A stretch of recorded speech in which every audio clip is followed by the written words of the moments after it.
গল্পে আজ আপনাদের জন্য শীর্ষেন্দু মুখোপাধ্যায়ের লেখা পাগলা গণেশ। মাধ্যাকর্ষণ প্রতিরোধকারী মলম আবিষ্কার হওয়ার পর থেকে পৃথিবীতে নানা রকম উড়ানযন্ত্র আবিষ্কারের একটা খুব হিড়িক পড়ে গেছে। কেউ ডাইনিদের বাহন ডান্ডাওয়ালা ঝাঁটার মতো, কেউ নারদের ঢেঁকির মতো, কেউ আবার কার্পেটের মতো, কেউ কার্তিকের বাহন ময়ূরের মতো উড়ানযন্ত্র আবিষ্কার করে তাতে চড়ে বিষয় কর্মে যাতায়াত করছে। আকাশে তাই সব সময় নানা রকম জিনিস উড়তে দেখা যায়, এমনকি কৃত্রিম পাখনাওয়ালা মানুষকেও। সালটা ৩৫৮৯। ইতিমধ্যে চাঁদ, মঙ্গল এবং শুক্র গ্রহে মানুষ ল্যাবরেটরি স্থাপন করেছে। সূর্যের আরও ২টি গ্রহ আবিষ্কৃত হয়েছে এবং জানা গেছে আর কোনো গ্রহ নেই।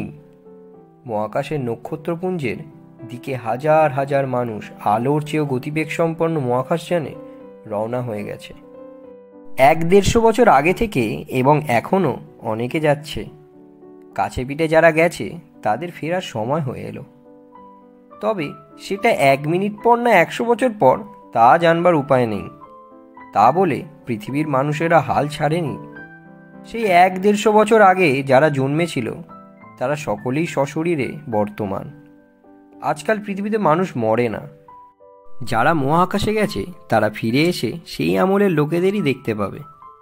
তবে সব মানুষই বেঁচে আছে বলে নতুন মানুষের জন্ম আর হচ্ছে না। গত ১৫০ বছরের মধ্যে কেউ পৃথিবীতে শিশুর কান্না শোনেনি। এদিকে ঘরে ঘরে মানুষ এত বেশি বিজ্ঞান নিয়ে বুঁদ হয়ে গেছে যে প্রতি ঘরের প্রত্যেকেই কোনো না কোনো বিজ্ঞানের বিজ্ঞানী। বিজ্ঞান ছাড়া অন্য কোনো চর্চাই নেই। কবিতা, গান, ছবি আঁকা, কথা সাহিত্য, নাটক, সিনেমা এসব নিয়ে কেউ মাথায় ঘামায় না। ওসব অনাবশ্যক ভাবাবেগ কোনো কাজেই লাগে না, খামোকা সময় নষ্ট। খেলাধুলোর পাটও চুকে গেছে। অলিম্পিক উঠে গেছে, বিশ্বকাপ বিলুপ্ত। আছে শুধু বিজ্ঞান আর বিজ্ঞান। পূর্ণিমার চাঁদ দেখলে, কোকিলের ডাক শুনলে বা পলাশ ফুল ফুটলে কেউ আর আহা উহু করে না। বর্ষাকালের বৃষ্টি দেখলে কারো মন আর মেদুর হয়ে না। গুগলকেই প্রাকৃতিক কার্যকারণ হিসাবে দেখা হয়। গোলাপ ফুলের সৌন্দর্যের চেয়ে তার অ্যানালাইসিসটাই বেশি জরুরি। দয়া, মায়া, করুণা, ভালোবাসা ইত্যাদিরও প্রয়োজন না থাকায় এবং চর্চার অভাবে মানুষের মনে আর ওসবের উদ্বেগই হয় না। ব্যতিক্রম অবশ্য এক আধজন আছে, যেমন পাগলা গণেশ। পাগলা গণেশের বয়স ২০০ বছর। ৫০ বছর বয়সে, অর্থাৎ আজ থেকে ১৫০ বছর আগে মৃত্যুঞ্জয় টনিক আবিষ্কার হয়। গণেশও আর সকলের মতো টনিকটা খেয়েছিল, ফলে তার মৃত্যু বন্ধ হয়ে গেল। ১৫০ বছর আগে যখন সুকুমার শিল্পী বিরোধী আন্দোলন শুরু হলো এবং শিল্প, সঙ্গীত, সাহিত্য ইত্যাদি পাঠ উঠে যেতে লাগলো, তখন গণেশের ব্যাপারটা পছন্দ হয়নি। তাছাড়া বিজ্ঞানের বাড়াবাড়িও একটা সীমা থাকা দরকার বলে তার মনে হলো। গণেশ অনেক চেষ্টা করে যখন দেখল কালের চাকার গতি উল্টো দিকে ফেরানো যাবে না, তখন সে সভ্য সমাজ থেকে দূরে থাকার জন্য হিমালয়ের একটি গিরিগুহায় আশ্রয় নিল। তা বলে হিমালয় যে খুব নির্জন জায়গা তা নয়। এভারেস্টের চূড়া চেঁচে অবজারভেটরি হয়েছে, রূপকুণ্ডে বায়োকেমিস্ট্রি ল্যাবরেটরি, কেটু, কাঞ্চনজঙ্ঘা, যমুনোত্রী, গঙ্গোত্রী, মানস সরোবর সর্বত্রই নানা ধরনের গবেষণাগার। সমুদ্রের তলাতেও চলেছে নানা রকম পরীক্ষা নিরীক্ষা। অর্থাৎ ভূগর্ভের ভূপৃষ্ঠে এবং অন্তরিক্ষে কোথাও নিপাট নির্জনতা নেই।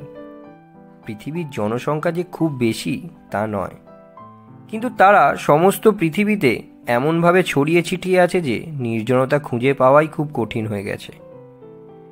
এই তো আজ সকাল থেকে গণেশ বসে কবিতা লিখছে। একটু আগে একটা ঢেঁকি আর একটা ভেলায় চড়ে দুটো লোক এসে বলল, এই যে গণেশবাবু, কি করছেন? কবিতা লিখছি। কবিতা? হো হো হো, তা আপনার কবিতা শুনছেই বা কে আর পড়ছেই বা কে?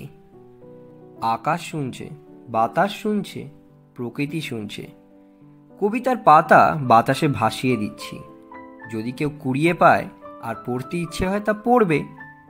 হো হো হো হো, কতদিন আগে সন্ধ্যাবেলা গণেশ একদিন গলা ছেড়ে গান গাইছিল।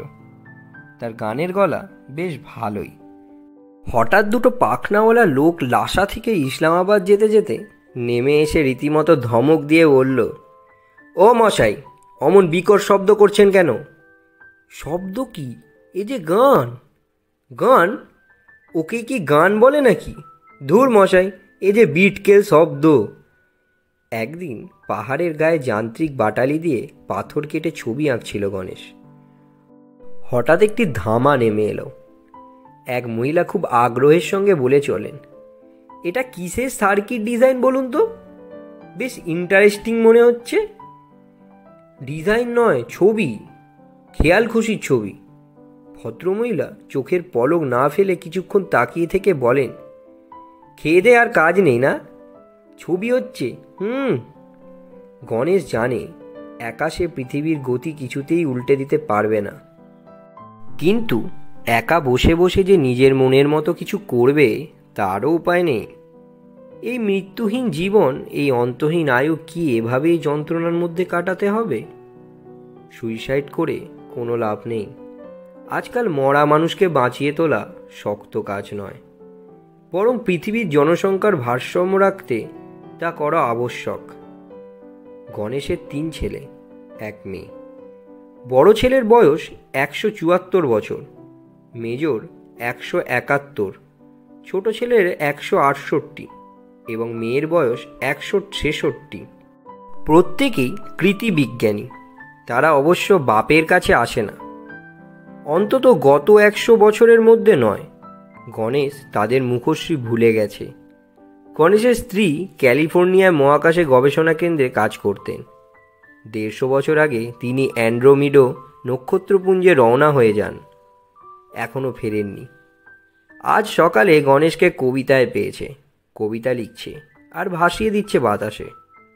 কবিতার কাগজগুলো বাতাসের কাটা ঘুড়ির মতো লট খাচ্ছে, ঘুরছে ফিরছে, ভাসছে, পাক খাচ্ছে, তারপর পাহাড়ের গা বেয়ে গড়িয়ে গড়িয়ে চলে যাচ্ছে অনেক দূরে। প্রতিদিন যত কবিতা লিখেছে সবই ভাসিয়ে দিয়েছে।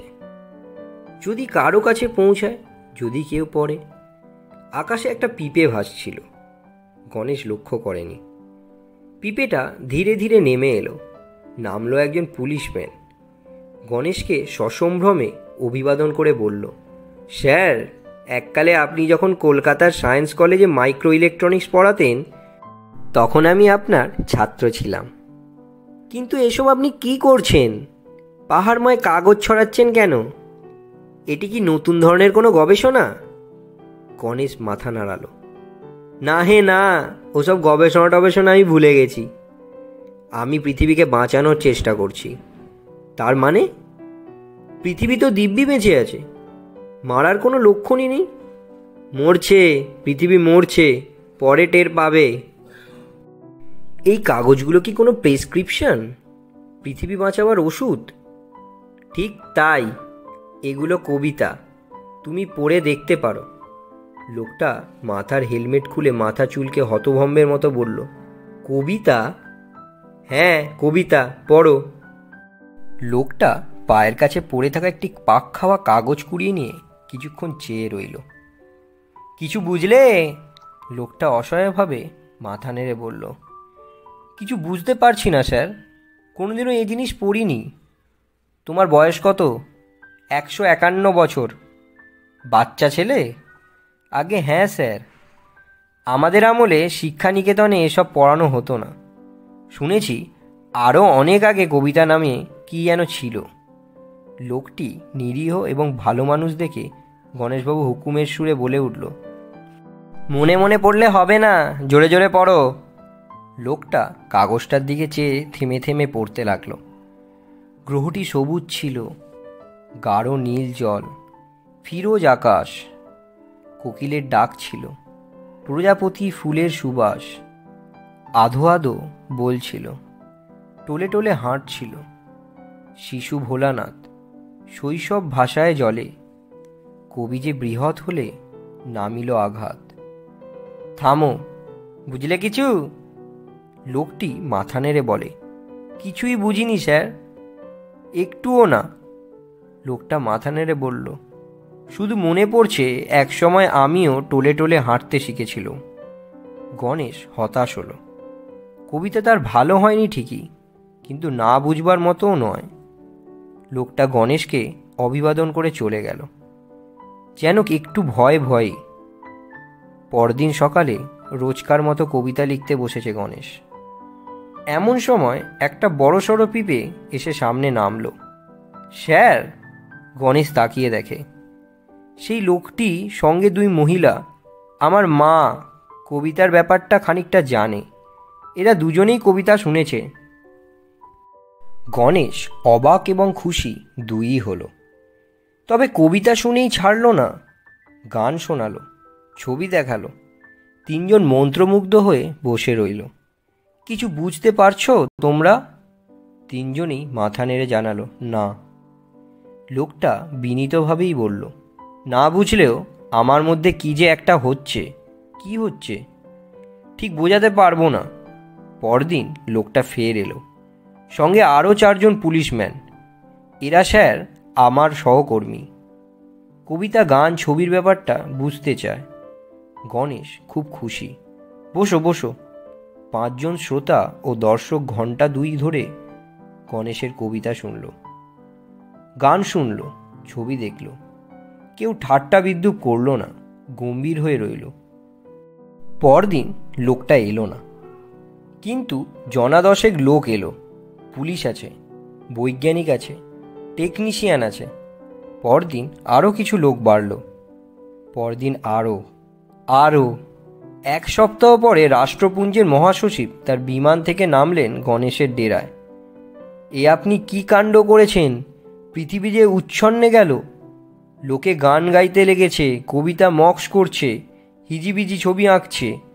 গণেশ হো হো করে হেসে উঠে বলল, যা, তাহলে আর ভয় নেই, দুনিয়াটা বেঁচে যাবে।